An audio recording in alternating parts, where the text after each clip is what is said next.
नमस्कार साथियों, अगर आपके पास ई श्रम कार्ड है तो आपके लिए बहुत बड़ी खुशखबरी है। भारत सरकार ने हर एक ई श्रम कार्ड धारी को 3,000 रुपया प्रतिमाह पेंशन देने का प्रावधान किया गया है और इसके लिए आपके पास मैसेज भी आया होगा कुछ इस तरीके का मैसेज फॉर 3,000 पेंशन ज्वाइन प्रधानमंत्री श्रम योगी मानधन पेंशन योजनाएं और वेबसाइट का लिंक दिया है और विजिट नगर निगम, नगर पालिका, नगर परिषद, कलेक्ट्रेट, जिला पंचायत, तहसील बीडीओ फ्रॉम 25/8/2025 इस तरीके का मैसेज आया आपके पास भी होगा। तो आप कैसे, अगर आपके पास ई श्रम कार्ड है तो कैसे आप 3,000 रुपया वाली इस स्कीम का फायदा ले सकते हैं, कौन कौन फायदा ले सकता है, कैसे आपको आवेदन करना है, किन किन दस्तावेजों की जरूरत पड़ेगी और योजना से जुड़ी हर एक सही सटीक जानकारी आज की इस वीडियो में आपको देने वाला हूं। इस वीडियो को अंत तक जरूर देखिएगा और अपने और श्रमिक भाइयों को भी शेयर कीजिएगा। तो स्वागत है भैया एक बार फिर से आप सभी का आपके अपने YouTube चैनल ऑल योजना इन्फो में। मेरा नाम है अरुण लोधी और यहां पे हम बात करते हैं केंद्र सरकार की, राज्य सरकार की हर एक स्कीम के विषय में, चाहे हमारे किसान भाइयों के लिए हो, युवा साथियों के लिए हो या हमारी माताओं बहनों के लिए हो। अगर आप और आपका परिवार किसी भी सरकारी योजना से वंचित होना नहीं चाहता तो आप हमारे ऑल योजना इन्फो परिवार के पक्के सदस्य बन जाना। बिल्कुल फ्री है, कोई भी पैसा नहीं लगता है। सब्सक्राइब का बटन दबाना है और हां, बेल आइकन की घंटी को प्रेस करना मत भूलिएगा क्योंकि हमारी आने वाली वीडियो का नोटिफिकेशन आपको तुरंत उससे मिल जाएगा। तो चलिए बिना विलंब के शुरू करते हैं।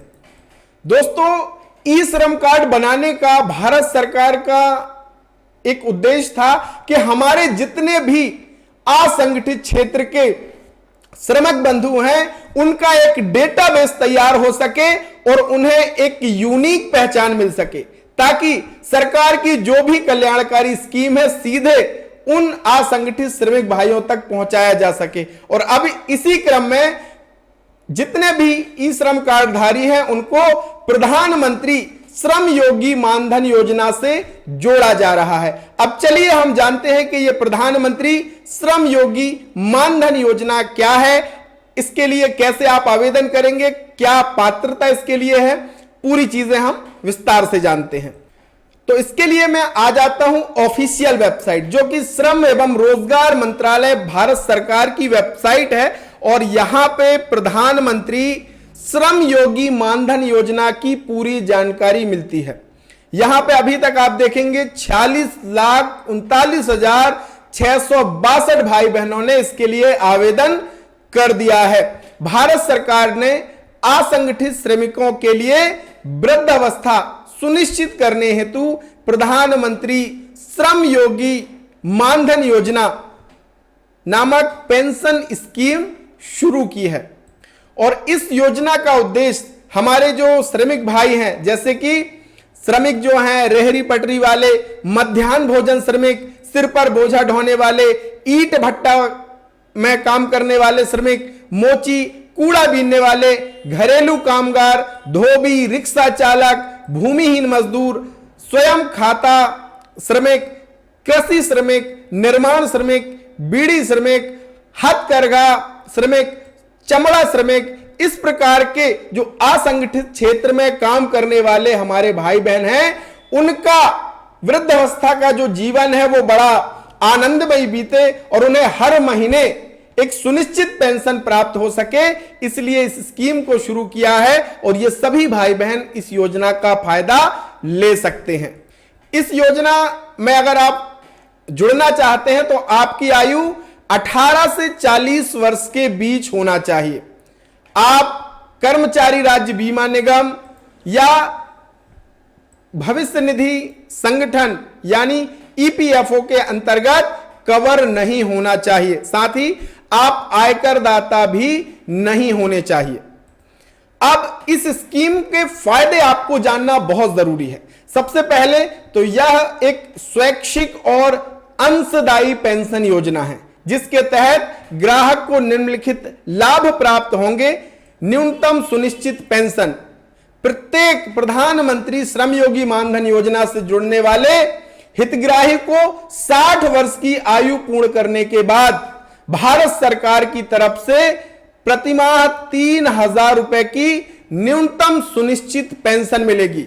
और ऐसा ही नहीं, आपको एक कार्ड भी दिया जाता है और उस कार्ड में भी लिखा होता है, यानी लिखित सारी चीजें आपको मिलती हैं। और इसमें पारिवारिक पेंशन का भी प्रावधान है। कैसे?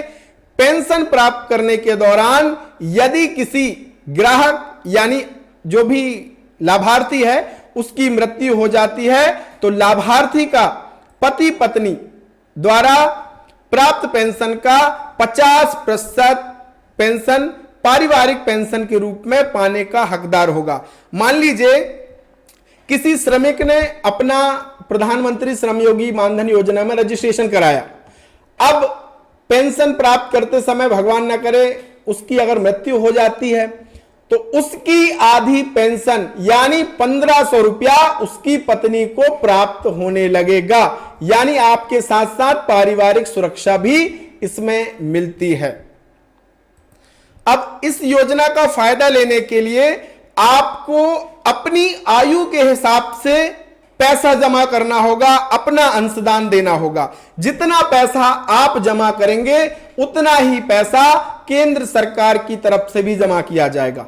मान लीजिए कोई व्यक्ति 18 साल का है तो उसे केवल 55 रुपए जमा करना होगा और 55 रुपए केंद्र सरकार जमा करेगी। इस तरीके से 110 रुपया उसके श्रम योगी मानधन खाते में जुड़ेगा। अब इसको साथियों में एक बहुत आसान तरीके से कैलकुलेट करके समझाता हूं। अगर आप चाहें तो आप भी कैलकुलेटर निकाल लीजिएगा। हां, ये वीडियो साथियों अगर अच्छा लगे तो एक लाइक करना और अपने और भाई बहनों को शेयर जरूर करना। चलिए मैं अब आपको फायदा कैलकुलेट करके बताता हूं, आप भी करते जाना। मान लीजिए कोई हितग्राही है जिसकी आयु है 18 वर्ष और उसको पैसा जमा करना है 60 वर्ष तक, उसके बाद उसको पेंशन मिलनी शुरू होगी। तो 60 माइनस 18 कर देते हैं, यानी भैया हितग्राही को केवल 42 साल पैसा जमा करना है। अब इसको और थोड़ा सा नीचे लाते हैं, यानी और तोड़ते हैं इसको कि भैया कितने महीने पैसा जमा करना पड़ेगा। तो ये 42 साल में हम गुणा कर देते हैं 12 का। एक साल में 12 महीने, 42 साल में हो जाएंगे आपके कितने महीने? 504 महीने। अब इसको और हम क्या करते हैं कि भैया प्रति महीने कितना पैसा जमा करेगा वो? 55 रुपया। तो यहां पे हम 55 का फिर से गुणा कर देते हैं। तो टोटल 18 साल का जो श्रमिक है वो 42 साल में 27,720 रुपया केवल जमा करेगा। उसने जमा किया और इतना ही पैसा केंद्र सरकार की तरफ से जमा होगा। अब आपको फायदा क्या मिलेगा वो समझिए। तो सरकार लिख करके आपको देती है कि भैया 3,000 रुपया प्रतिमाह आपको मिलने वाला है। तो मान लीजिए केवल आपने 10 साल इस स्कीम का फायदा ले लिया। केवल 10 साल की मैं गणना कर रहा हूं। मैं तो कहूंगा कि भगवान आपको खूब लंबी उम्र दे, फिर भी हम 10 साल की गणना केवल करते हैं। तो 10 साल गुणित 12, एक साल में 12 महीने, 10 साल में हो गए 120 महीने। और भैया अगर आपको 3,000 रुपया प्रतिमाह मिलता है तो 120 महीने में आपको कितना पैसा मिल जाएगा? आपको 3,60,000 रुपया मिल जाएगा। और इसमें पारिवारिक पेंशन का भी प्रावधान है कि मान लीजिए 10 साल आपने लिया फायदा, भगवान ना करे आप चले गए तो 1,500 रुपया आपकी पत्नी को भी मिलना शुरू हो जाएगा। तो आपने 10 साल में इतना फायदा ले लिया और जमा कितना किया था? 27,000 रुपया। तो एक छोटा सा अंशदान आप हर महीने दे करके आप अपने वृद्धावस्था को कल्याणकारी बना सकते हैं, आनंदमयी बना सकते हैं। अब चलिए इसमें अगर आपको आवेदन करना है तो कैसे होगा और किन दस्तावेजों की जरूरत होगी। अगर आपको इस योजना से जुड़ना है तो आप खुद भी रजिस्ट्रेशन कर सकते हैं, यानी सेल्फ रजिस्ट्रेशन का भी ऑप्शन दिया है। और यह लिंक भी कहां से रजिस्ट्रेशन करना है? eShram.gov.in पोर्टल पे जब आप आते हैं तो आपको यहां पे देखिए पेंशन फॉर 3,000 पर मंथ अगर पाना है तो मानधन.in वेबसाइट पे आना है। यहां पे सेल्फ इनरोलमेंट भी आप कर सकते हैं या नजदीकी CSC सेंटर पे जाकर के CSC VLE की मदद से भी आप इस योजना में पंजीकृत हो सकते हैं। कौन कौन से डॉक्यूमेंट लगेंगे बड़े भैया? तो इसमें आपका आधार कार्ड, आपकी बैंक की पासबुक और नॉमिनी का आधार कार्ड भी आप ले जाएं, ताकि नॉमिनी की डिटेल भी उसी हिसाब से फिल हो जाए। आप अपने साथ मोबाइल रख लीजिए और स्वयं उपस्थित होकर के तुरंत इस योजना में आपको रजिस्ट्रेशन करना होगा और तुरंत आपको प्रधानमंत्री श्रम योगी मानधन योजना का कार्ड भी मिल जाता है। अगर आप ज्यादा से ज्यादा कमेंट करेंगे तब मैं विस्तार से आपके लिए वीडियो लेकर के आने वाला हूं कि किस तरीके से आप खुद से प्रधानमंत्री श्रम योगी मानधन योजना में अपना एनरोलमेंट, अपना आवेदन कर सकते हैं। साथियों, आज का ये वीडियो कैसा लगा जरूर कमेंट में बताइएगा, और अच्छा लगा साथियों तो एक लाइक दबा करके कीजिएगा, इस वीडियो को शेयर कीजिएगा अपने और श्रमिक भाइयों को, ताकि वो सरकार की इस कल्याणकारी स्कीम का फायदा उठा सके। तो मिलेंगे एक और धमाकेदार शानदार वीडियो के साथ, नई अपडेट, नई जानकारी के साथ। तब तक के लिए बहुत बहुत धन्यवाद। जय राम जी की।